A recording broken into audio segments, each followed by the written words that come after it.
네, 안녕하세요. 파브르방님. 간단한 자기소개 부탁드립니다. 예, 안녕하세요. 저는 지금 토목 설계 회사에서 재직하고 있는 직장인이고요. 수자원 분야에서 14년 정도 재직한 차장 직급의 직장인입니다. 네, 토목 설계사는 어떤 업무를 하나요? 토목 설계를 언급하기 전에 시설에 대해서 먼저 설명해야 하고 넘어가야 될 것 같은데요. 많은 분들이 이 토목 설계를 한다고 하면 건축이랑 헷갈려 하시더라고요. 건축은 사람이 생활하는 공간을 설계하는 경우가 많습니다. 기본적으로 살고 있는 아파트라든가 집이라든가 아니면 사람들이 방문하는 박물관이라든가 뭐 관공서 같은 시설들을 이제 설계하는 직무가 건축 쪽이고요. 저희 토목 설계는 그 도시에서 시민들이 살아갈 때 필요한 시설들, 뭐 예를 들면 도로나 상하수도, 하천의 제방 같은 이제 그 사람들이 살 때 필요한 기반 시설들을 설계하는 직무를 말하거든요. 그래서 시설물의 직접적인 설치는 시공하고 있는 건설사에서 수행하고요. 토목 설계는 이런 시설물들이 설치될 수 있게 그 설계를 수행하고 그 시설들이 정말로 필요한지 당위성을 파악하는 이제 계획 업무들을 주로 수행하고 있습니다. 토목 분야 취준생이 꼭 취득해야 할 자격증이 있을까요? 저희가 그 토목공학과를 전공하면 이제 토목기사라는 자격증을 딸 수 있거든요.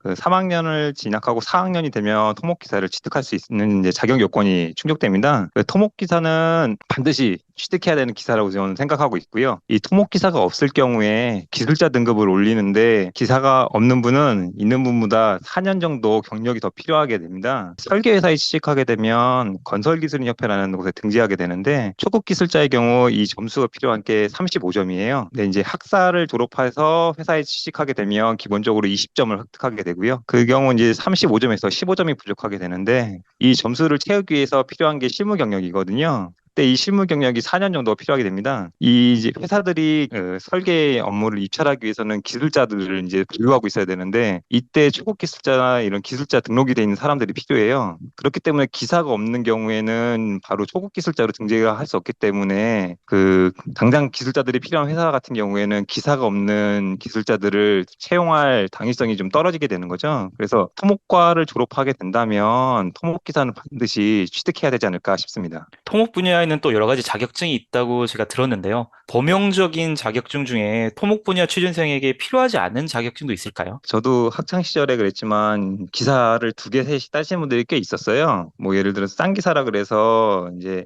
취업 준비를 하면서 토목 기사 외에 다른 기사들을 취득하는데 이때 주로 이제 취득하는 기사들이 뭐 산업 안전 기사도 있고요. 콘크리트 기사도 있고 이런 다른 자격증들을 취득을 하더라고요. 그런데 이때 이제 좀 생각해 볼 필요가 있는 게 자기가 시공사가 아니라 설계사를 간다고 하면 아까 말씀드린 뭐 콘크리트 기사라든가 이런 부분들은 사실 직무랑 크게 관련이 없거든요. 설계사에 와서 저희가 설계를 하는 거지 콘크리트나 재료의 배합이나 품질 관리 업무를 수행하지 않기 때문에 그런 자격증은 시공사에 취업하시거나 아니면은 그런 관련 자재들을 취급하는 회사에 취직할 때 필요한 자격증이 되겠죠.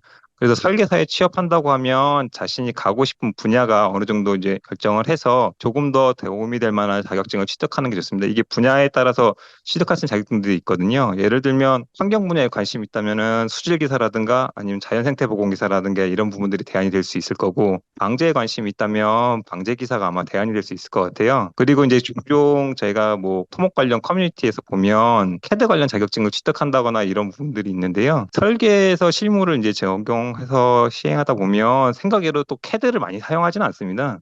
물론 계획보다 설계에 집중하는 경우에는 캐드 사용량이 좀 생기겠지만 이 경우에도 저희가 캐드 그 프로그램 그 자체를 사용한다기보다 거기에 수반되는 애드온 프로그램들이 따로 있거든요. 그래서 저는 이제 설계를 하면서 드림 플러스라는 프로그램들을 많이 사용했는데 도로나 상하수도 같은 경우에는 로드 프로젝트라든가 아니면 파이프 툴 같은 프로그램들을 사용해서 사실상 캐드 자체에 있는 순수한 기능들을 사용하기보다는 추가적인 프로그램들을 활용하는 경우가 더 많기 때문에 사실 캐드는 학원에서 배우고 온다 치더라도 실무에 들어오면 대부분 다시 배워야 되는 상황이 오는 거죠. 그래서 자격증은 자기가 실무에 들었을 때 좀 더 참여하고 싶은 업무에 맞춰서 취득하시는 면이 좋다고 생각합니다. 메이저 설계 회사는 학벌이나 학점에 커트라인이 있을까요? 이 제가 있어 보니까 어느 정도 조금 있는 것 같더라고요. 일단 학벌이나 학력이 이 취업 준비생들의 성실함을 보여주는 가장 대표적인 지표인 것 같아요. 그래서 뭐 공기업이라든가 이런 부분들은 블라인드 채용으로 이제 채용하는 경우들이 많기 때문에 학벌 부분은 어느 정도 커버가 된다고 보는데 이 설계사나 이 사기업 쪽은 아직도 그 취업 지원서에 보면 학벌란이 남아 있는 경우가 좀 많습니다. 종이에 이제 쓰여 있는 이력서라든가 자기소개에 있는 글들이나 짧은 면접 시간들로는 지원자들을 평가하는 게 사실 쉽지 않잖아요. 그래서 이제 객관화된 수치가 필요한데 그 예가 될 수 있는 게 이제 학점이랑 학벌이라고 생각을 하고 있어요. 그래서 특히나 이 업계 쪽이 그 임원으로 계시는 분들이 나이가 지긋하신 분들이 많은 부분도 있거든요. 그런 분들 같은 경우에는 옛날 분들이기 때문에 고정관념이 이제 학벌이나 학점이 좋은 사람들이 성실하고 그런 부분들이 있다고 생각하시는 분들도 있고요.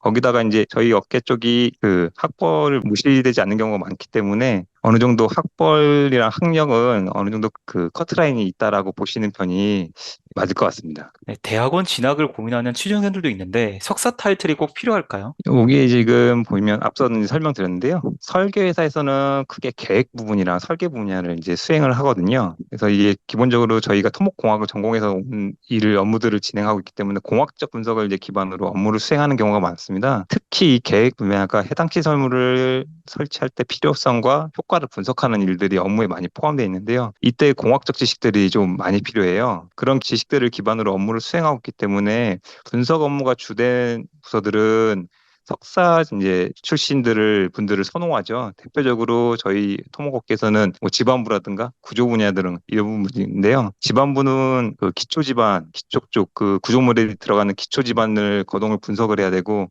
구조부는 구조물들 사이에 하중이라든가 이런 구조적 안정성을 검토하는데 이럴 때 이제 석사 출신들은 그 학사의 공통적 지식보다는 자신의 논문이라든가 교수님들 연구들을 도와주면서 전문적 지식들을 쌓아놓은 게 좀 더 많기 때문에 석사 타이틀이 도움되는 부서들이 있습니다. 도급 순위가 조금 낮은 곳에 먼저 취업해서 경력을 쌓으면은 메이저 기업으로 빠르게 이직이 가능할까요?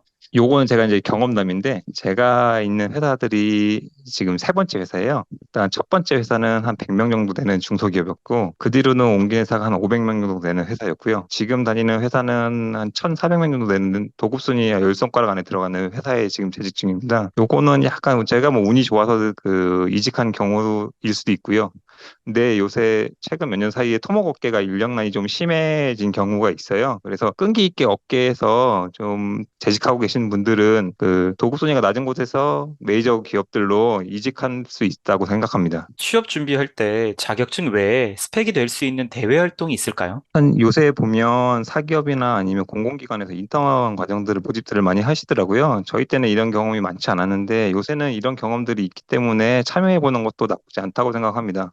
대략적으로 이 토목 이런 인턴 경험을 해보면 저희 토목 설계 회사들이 발주처에서 지시하는 어떤 업무들을 수행하고 있는지 체험할 수 있는 경험이 되기 때문에 도움이 될 거라고 보고요. 다만 이제 이런 인턴 활동을 하면서 단순하게 그 같이 일하시는 분들이 시키는 사무 업무만 그냥 해본다기보다는 그 안에서 어떤 의사결정들이 오가는지, 어떤 업무들이 오가는지 파악하기 노력하고 그런 거를 체득해가지고 나중에 취업 활동을 할 때 자소서나 이런 부분들에 대해서 표현하는 게 좀 좋다고 생각합니다. 저는 개인적으로는 그 취업 활동하면서 알바를 하면서 토목 설계를 전산화하는 알바를 해본 적이 있었는데 이때 이제 도면들을 좀 많이 봤거든요. 그런 도면들을 보면서 경험을 쌓으니까 실무에 들어왔을 때 설계를 하면서 도면을 이해하는 데 도움이 되더라고요. 이런 경험들을 단순히 수행했다라기보다는 요게 나중에 내가 직무를 수행하면서 어떤 것을 알게 되고 어떤 것을 더 할 수 있겠다라고 표현하는 게 좀 좋을 것 같습니다. 토목 분야에서 선호하는 인재상이 있을까요? 생각외로 이 토목 분야가 설계를 진행하다 보면 생각외로 알아야 되는 부분들이 많아요. 그래서 저도 취업하고 나서 실무를 진행하면서 놀랐던 부분이 생각외로 이게 알아야 되는 부분들이 많았다는 거예요. 이게 그 국가에서 이용하는 기반 시설을 다루는 일들이 많다 보니까 각종 법적 기준이라든가 근거들로 이제 설계나 계획을 수행하는 일들이 많습니다. 그래서 연관된 법 관련 사항들도 꽤 많이 알아야 되는 부분들이 있고요. 그리고 이 설계를 하다 보면 그 하나의 시설에 다양한 분야들이 접목되는 경우가 많아요. 예를 들어서 댐을 설계한다고 치면 이 부분이 이제 수자원 관련된 시설이지만 댐 구조물이라든가 지반 분석이 꽤 중요하게 들어갑니다. 거기다 이제 시설 유지 관리를 위한 도로도 필요하고요. 그래서 그 주간부서에서 업무를 수행하게 된다면 이런 업무들을 모아서 하나로 모으는 그런 테크닉들도 필요하거든요. 그래서 자신의 업무 분야만 알면 끝이 아니라 두루두루 다른 지식들을 알고자 하는 약간 평상심 같은 게 좀 필요합니다. 그래서 새로운 지식을 계속 탐구하고 끈기 있게 나아가려는 모습들이 인재상이 아마 위에 분들도 선호하지 않을까 싶네요. 토목 기술자가 만들어갈 수 있는 커리어 패스는 어떤 것들이 있을까요? 제가 이제 한 14년 차 정도 되어서 느끼는 건데요. 일단 취업하게 되면 처음에는 사실 단순 서류 작업이나 도면 작업을 반복하게 되더라고요. 네, 이런 과정들을 거치게 되면 설계를 하는 분야들이 조금씩 늘어납니다. 그러면서 자기 역량을 조금씩 키우게 되고요. 아까 그래서 설명드렸던 것처럼 시설물을 설계하고 하면서 자기 전문 분야, 예를 들면 저 같은 경우에는 수자원 분야였지만 수자원 분야를 하면서 지방 분야라든가 구조 분야라든가 이런 부분들을 성과를 엮게 되면서 다른 분야에 덩달아 관심을 갖게 되고 이 과정에서 한 분야의 스페셜리스트에서 제너럴리스트로 해서 전반적인 업무 전반을 거치게 되더라고요. 그래서 더 경험이 쌓이게 되면 기술자로서 역량이 쌓이게 되고요. 발주처와 함께 이제 새로운 시설물에 대한 기획과 설계하는 단계까지도 오를 수 있게 되는 것 같아요. 그래서 종종 이제 뭐 제가 같은 경우는 설계했던 그 설계물들이 나중에 시공돼가지고 완성된 걸 보면 좀 뿌듯하더라고요.